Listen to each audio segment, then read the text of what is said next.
US navy को दुश्मन देश के इलीगल बेस पे करनी है सर्जिकल स्ट्राइक।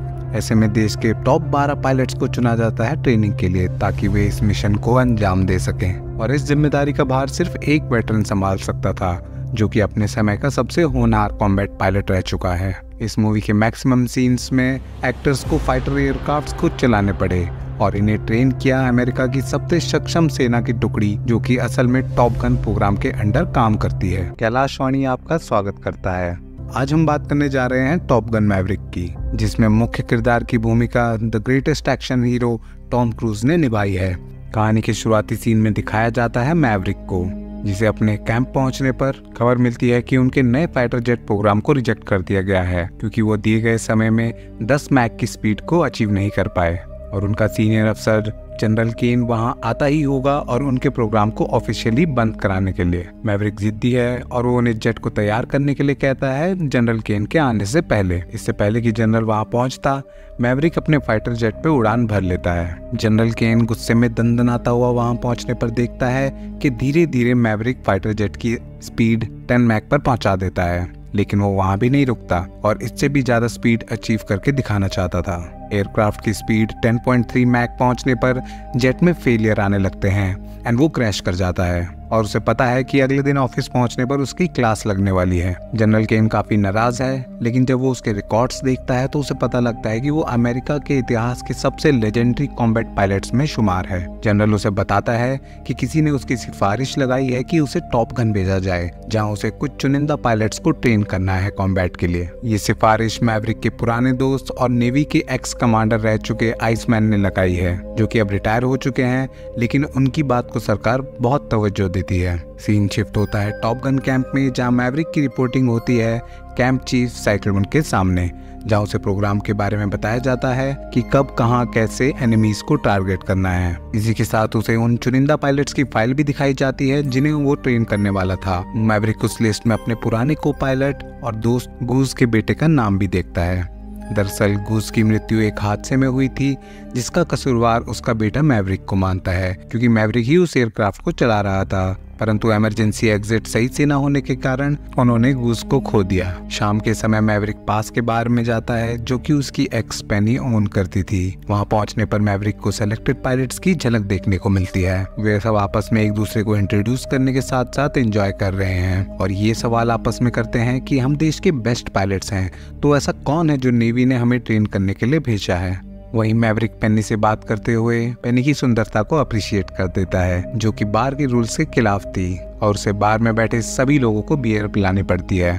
इसके बाद कार्ड से पेमेंट डिक्लाइन होने की वजह से मैवरिक एक और रूल तोड़ देता है और उसे बार से बाहर फेंक दिया जाता है। इसी बीच मैवरिक खुद को उदास महसूस करता है जब वो गूस के लड़के रूस्टर को पहली बार देखता है।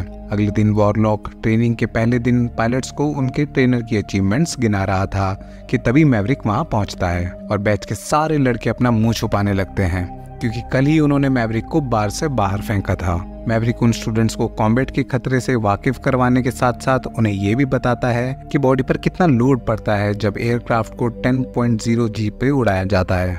American navy F-18 aircraft use करती है, जबकि दुश्मनों के पास 5th जनरेशन एयरक्राफ्ट हैं, जो कि उनसे 5 गुना ज्यादा सक्षम है। ऐसे में सब कुछ कॉकपिट में बैठे पायलट पे डिपेंड करता है। ट्रेनिंग के पहले ही दिन मैवरिक पायलट्स की स्किल जानने के लिए एक कॉम्बैट एक्सरसाइज करवाता है, जिसमें वो उन सबको एक एक करके 1-to-1 फाइट में हरा देता है। अब तक सारे पायलट्स जान चुके हैं कि मैवरिक कोई आम आदमी नहीं है। इसी बीच हैंगमैन, जो कि ग्रुप का सबसे अच्छा पायलट है, उसे पता चलता है कि रूस्टर गूस का बेटा था और इसी वजह से रूस्टर और मैवरिक के बीच इतनी बनती रही है। हैंगमैन एक बुली किस्म का लड़का है और वो कोई मौका नहीं छोड़ता अपने साथियों को बुली करने का, और वो इस बात को एक्सरसाइज के अगले दिन इस्तेमाल करता है और इनडायरेक्टली रूस्टर के पिताजी की मौत की बात लाके रूस्टर पे तंज कसता है, जिससे उनके बीच थोड़ी गर्मा गर्मी हो जाती है। और हमें जानने को मिलता है कि रूस्टर इसलिए भी मैवरिक से नाराज है क्योंकि एकेडमी के दिनों में मैवरिक ने रूस्टर्स को प्रमोट नहीं होने दिया था और उसके पेपर्स रोक दिए थे। असल बात ये थी कि रूस्टर उस वक्त तक तैयार ही नहीं था। पायलट्स की ट्रेनिंग अब उस भाग में पहुंच चुकी है जहां उन्हें असल साइट के प्रारूप में ट्रेनिंग कराई जाती है। मैवरिक ने अपने पायलट्स को 2.5 मिनट का टाइम दिया है टास्क पूरा करने के लिए। जहां उन्हें पहाड़ियों के बीच से होते हुए दुश्मन के बेस पे 2 बार टारगेट करना है और उसके बाद खड़ी पहाड़ी पे अपने एयरक्राफ्ट को चढ़ाते हुए दुश्मन की मिसाइलों से बचा के वहां से निकलना है। अगर यहाँ गलती हुई तो उन्हें दुश्मनों के 5th जनरेशन एयरक्राफ्ट का सामना करना पड़ेगा। कुछ दिनों बाद मैवरिक आइसमैन के बुलावे पे उससे मिलने गया है और आइसमैन उसे भरोसा दिलाता है कि दिल छोटा नहीं करना चाहिए। उसने उसका नाम इसीलिए आगे किया था क्योंकि उसमें काबिलियत थी। अगले दिन ट्रेनिंग में हम देखते हैं कि मैवरिक अपनी टीम को बीच पर रग्बी खिलाने के लिए ले गया है क्योंकि वो चाहता है कि उसके लड़के एज अ टीम काम करना शुरू करें। अब उनकी टीम अच्छा करने लगी है और एक दिन प्रैक्टिस के दौरान कोयोटी फाइट प्रेशर के चलते बीच ट्रेनिंग में ब्लैकआउट हो जाता है। वो तो अच्छा हुआ कि इससे पहले उसका एयरक्राफ्ट क्रैश करता, उसे होश आ गया और वो जैसे तैसे संभल ही जाता है। इसी बीच एक दिन खबर आती है कि आइसमैन लंबी बीमारी के चलते गुजर चुके हैं। पूरी टीम उन्हें श्रद्धांजलि अर्पित करने के लिए जाती है और अगले दिन हमें देखने को मिलता है कि साइक्लोन मैवरिक को अपने प्रोग्राम से हटा देता है। आइसमैन अब नहीं रहे तो उस पर अब कोई प्रेशर नहीं है मैवरिक को रखने का। मैवरिक निराश है कि उसके लड़के अभी तैयार नहीं थे और वे लोग उन्हें मरने के लिए भेज रहे हैं। मैवरिक चाहता था कि उसके सारे पायलट्स जंग से वापस सही सलामत आए क्योंकि एक बार वो अपने खास को खो चुका है, इसी कारण वो उनकी ट्रेनिंग मुश्किल कराता था। अगले दिन ट्रेनिंग पे साइक्लोन अपने पायलट्स को टास्क की टाइमिंग बढ़ा के देता है जो कि अब हो चुकी है 4 मिनट। मैवरिक अपने लड़कों को ये काम 2.5 मिनट में करवाना चाहता था ताकि वो दुश्मनों को ज्यादा टाइम ना दें और सही सलामत वापस आ सकें। 4 मिनट का मतलब है कि उन्हें 5th जनरेशन एयरक्राफ्ट का सामना करना पड़ेगा और उनकी मौत निश्चित है। इसी बीच हम देखते हैं कि एक एयरक्राफ्ट ट्रेनिंग जोन में एंटर कर गया है। ये और कोई नहीं मैवरिक ही है और वो ट्रेनिंग की टाइमिंग 2 मिनट 15 सेकंड कर देता है ताकि साइक्लोन को दिखा सके कि ये टारगेट कम टाइम में भी अचीवेबल है। सब पायलट्स काफी एक्साइटेड हैं और मैवरिक सबको हैरान करते हुए टारगेट 2 मिनट 15 सेकंड में पूरा कर देता है, जिसके बाद साइक्लोन उसे अपने ऑफिस में बुला के उसके इस रवैये के लिए उसे फटकार लगाता है, लेकिन साथ ही साथ उसे अटैकिंग टीम का लीडर भी बना देता है। अब मैवरिक का काम उन्हें ट्रेन करना ही नहीं बल्कि खुद उस टीम को लीड करना है। इसी बीच मैवरिक को अपनी टीम भी सिलेक्ट करने का जिम्मा दिया गया है और वो पेबैक और फैनबॉय को एक एयरक्राफ्ट में, फीनिक्स और बॉब को दूसरे एयरक्राफ्ट में और अपने सपोर्ट यानी विंगमैन के रूप में रूस्टर को चुनता है। हैंगमैन को यहाँ स्टैंड बाय के रूप में रखा गया है। हैंगमैन काफी निराश है लेकिन वो रूस्टर को अपनी बेस्ट विशेस देता है। वहीं पेनी को भी पता चल चुका है कि मैवरिक अब बैटलफील्ड में जाएगा और उसके वापस आने की उम्मीद बहुत कम है। अगले सीन में हम देखते हैं कि वो दिन आखिर आ ही गया है। सब पायलट्स आपस में नर्वस हैं लेकिन अपने देश के लिए कुछ करने का उनके पास इससे अच्छा मौका नहीं हो सकता था।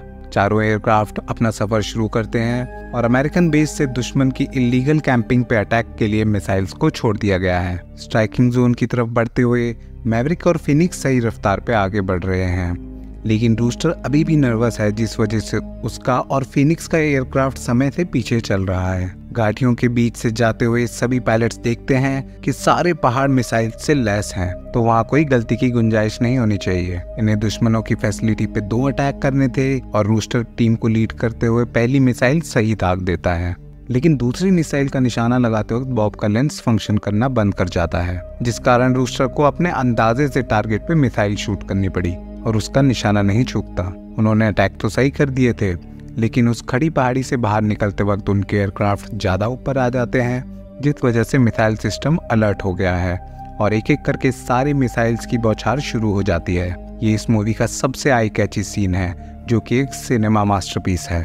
आपको इसमें देखने को मिलता है कि कैसे चारों उन मिसाइल्स को डॉज करते हुए अपने आप को बचाने की कोशिश कर रहे हैं। तभी मिसाइल्स को रोकने के लिए जो एम्यूनिशन यूज होता है रूस्टर पे खत्म हो चुका है और उसको बचाने के चक्कर में मैवरिक अपना जेट उसके और मिसाइल के बीच में ले आता है, जिस कारण उसका एयरक्राफ्ट मिसाइल कॉन्टैक्ट से नहीं बच पाता और सबको लगता है कि मैवरिक अब नहीं रहा। हाई कमांड से भी ऑर्डर आ जाते हैं कि दुश्मनों के 5th जनरेशन एयरक्राफ्ट वहां पहुंचने ही वाले हैं और सबको वापस बुला दिया जाए क्योंकि वो और सोल्जर्स को नहीं खोना चाहते थे। हैंगमैन एज अ बैकअप जाने की जिद भी करता है लेकिन साइक्लोन के ऑर्डर्स नेगेटिव हैं। अगले सीन में हम देखते हैं कि मैवरिक जिंदा है और रिकी के दौरान कॉम्बैट चॉपर उस पर गोलियां बरसाने ही वाला था कि रूस्टर वहां पहुंचकर उस चॉपर पे अटैक कर देता है। रूस्टर जानता था कि वो वापस नहीं जा सकता था क्योंकि मैवरिक ने उसके लिए अपनी जान जोखिम में डाली थी, लेकिन डिफेंस सिस्टम ना होने की वजह से उस पे भी मिसाइल अटैक हो जाता है और अब उसका एयरक्राफ्ट भी क्रैश हो चुका है। लेकिन अच्छी बात यह थी कि रूस्टर क्रैश से पहले ही एयरक्राफ्ट से बाहर निकल गया था और उसके पैराशूट को फॉलो करते हुए मैवरिक उसके पास पहुंचता है और वे दोनों वहां से उस साइड पे जाते हैं जहां पे उनकी नेवी ने अटैक किया था। वहां सब तहस नहस हो चुका था, लेकिन एक पुराना सा F-14 एयरक्राफ्ट, लेकिन वो इतना पुराना था कि रूस्टर श्योर तक नहीं था कि वो चलेगा भी कि नहीं। मैवरिक और रूस्टर दुश्मनों की नजर से बचते हुए उस एयरक्राफ्ट तक पहुंचते हैं और लगातार ट्राई करने के बाद आखिरकार उसे स्टार्ट करने में कामयाब हो ही जाते हैं। टेक ऑफ करते ही रूस्टर के कोऑर्डिनेट्स यूएस नेवी की बेस में ट्रेस हो चुके थे। पहले तो उन्हें लगता है कि कोई मालफंक्शन हुआ है, लेकिन तभी वहां बैठी ऑपरेटर उन्हें बताती है कि वो किसी F-14 एयरक्राफ्ट में ट्रैवल कर रहे हैं। इतना आउटडेटेड एयरक्राफ्ट सिर्फ मैवरिक ही उड़ा सकता था, क्योंकि नए बच्चों को इन पुराने जेट का ज्ञान तो था ही नहीं। इस खबर के साथ बेस कैंप में सब समझ जाते हैं कि मैवरिक और रूस्टर दोनों जिंदा हैं। वहां एयरबॉर्न होते ही मैवरिक के पास दुश्मनों के 2 5th जनरेशन एयरक्राफ्ट आ जाते हैं, जिनमें से एक को तो वो धोखे से मार गिराता है, लेकिन दूसरा एयरक्राफ्ट अब बुरी तरह से उनके पीछे पड़ चुका है। इसके बाद हमें देखने को मिलता है एक breathtaking dog fighting sequence, जिसमें एक आउटडेटेड एयरक्राफ्ट होने के बावजूद मैवरिक अपनी स्किल्स का इस्तेमाल करते हुए लगातार चकमा दे रहा था और पहाड़ों के बीच टेरेन का इस्तेमाल करते हुए उसे ध्वस्त कर ही देता है। उनकी सारी गोलियां समाप्त हो चुकी थी और जैसे ही वो थोड़ा रिलैक्स हुए थे कि उनके एयरक्राफ्ट में एक अलार्म बज उठा, लेकिन आसपास देखने पर उन्हें कोई भी एयरक्राफ्ट नजर नहीं आ रहा है। तभी मैवरिक की नजर सीधा सामने पड़ती है, जहाँ पे एक और 5th जनरेशन एयरक्राफ्ट उन पे अटैक करने के लिए आ चुका है। वे दोनों कुछ देर तक डॉज करते हैं, लेकिन बिना वेपन्स के उनका टिकना नामुमकिन था।